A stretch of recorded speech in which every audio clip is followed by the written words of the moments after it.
இப்ப இருக்கிற காலகட்டத்துல ஒரு சில விஷயங்களை கேள்வி கேட்காம நம்ம நம்பிதான் ஆகணும். அதுவும் அது ஆன்மீக சம்பந்தப்பட்ட விஷயமா இருந்துச்சு அப்படின்னாக்கா சொல்லவே வேணாம்.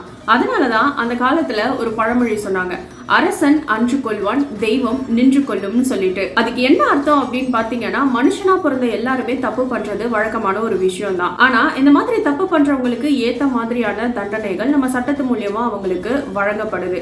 ஆனா அதுலயும் ஒரு சில கேட்டகரிஸ் இருக்காங்க. இந்த பதவியில இருக்கிறவங்க இல்ல பணக்கார வர்க்கம் எல்லாம் நிறைய தப்பு பண்ணிட்டு ஆனா எந்த ஒரு தண்டனையுமே அனுபவிக்காம சட்டத்துல இருக்கிற ஓட்டைகளை வச்சு எஸ்கேப் ஆகி வெளியில வந்துருவாங்க.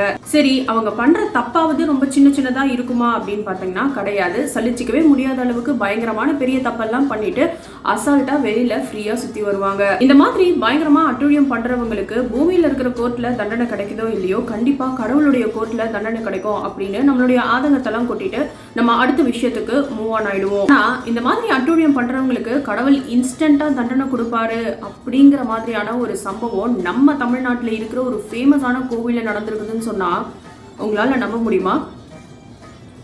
நான் ஷைலு. ஆரம்பிக்கலாமா?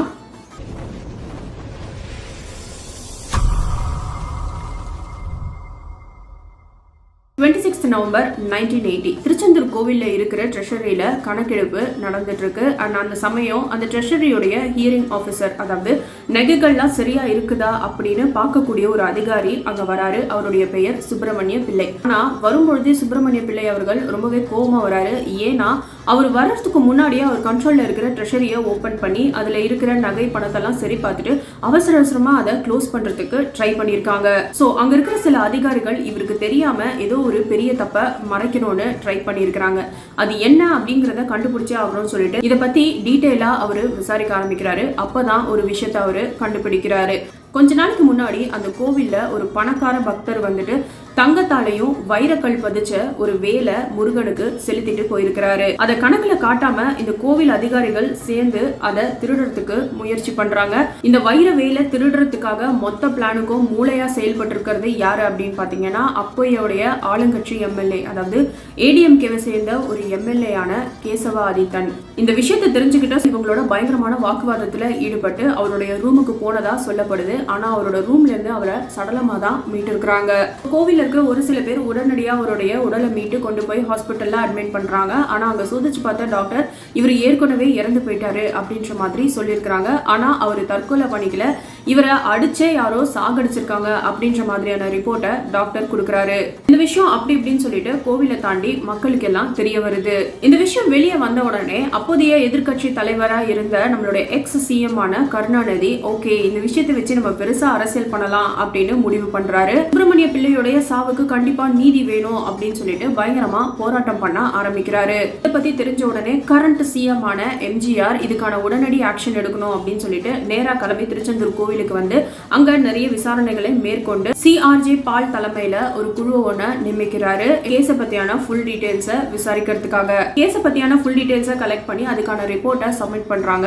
ஆனா இந்த ரிப்போர்ட்டை படிச்சு பார்த்த சிஎம் ஆன எம்ஜிஆர் பயங்கரமா ஷாக் ஆகுறாரு. ஏன்னா அந்த ரிப்போர்ட்ல என்ன போட்டிருக்குதுன்னா, கோவில்ல இருக்கிற வைர வேலை ஒரு கும்பல் திருடத்துக்கு நினைச்சிருக்காங்க. அதை தடுக்க வந்த சுப்பிரமணிய பிள்ளைய அவங்க அடிச்சே கொண்டு இருக்கிறாங்க அப்படின்ற மாதிரி அந்த ரிப்போர்ட்ல இருந்திருக்கு. புதிய ஆளுங்கட்சி இந்த ரிப்போர்ட்டை வெளியிடல. ஆனா இதை பத்தி தெரிஞ்சுக்கிட்ட எதிர்கட்சி இந்த ரிப்போர்ட்டோடைய டூப்ளிகேட் காப்பீஸை பத்திரிகையில வெளியிடுறாங்க. இப்படி இந்த பிரச்சனை பயங்கரமா சூடு பிடிக்க ஆரம்பிச்ச உடனே ஆளுங்கட்சி சும்மா விசாரணை பண்றேன் அப்படின்ற பேர்ல ஒரு 2-3 பேரை கைது பண்ணி உள்ள வைக்கிறாங்க.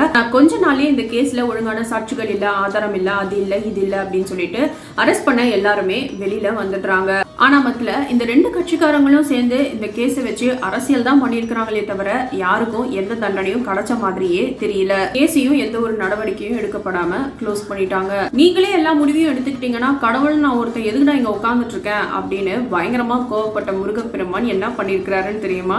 இந்த கேஸ்ல சம்பந்தப்பட்ட அதிகாரிகள்லாம் ஒருத்தரா மர்மமான முறையில நோய்வாய்ப்பட்டு இறக்க ஆரம்பிக்கிறாங்க.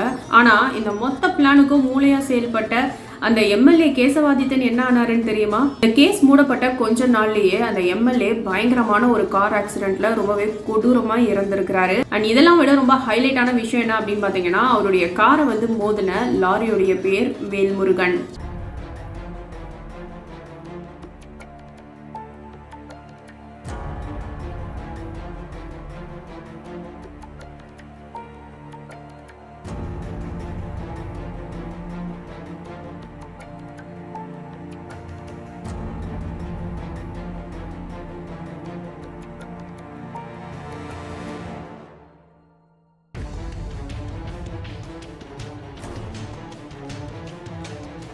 இந்த கதையை பொறுத்த வரைக்கும் இதுல நிறைய ட்விஸ்ட் அண்ட் டர்ன்ஸ் இருந்தாலும் இதுல நிறைய உண்மைத்தன்மை ரெக்கார்ட்ல இருந்து மிஸ் ஆகுது. ஏன்னா இந்த கதை 1980s டைம்ல நடந்ததுனால கோவிலை சுத்தி கேமராலாம் எதுவும் கிடையாது, ஆள் கண்காணிப்பு மட்டும்தான். அப்படி இருக்கிறதுனால உண்மையாவே அந்த வைரவேல் பாக்குறதுக்கு எப்படி இருக்கும் அப்படிங்கிறதுக்கான டீடைல்ஸ் கூட எதுவுமே வெளியில வரல.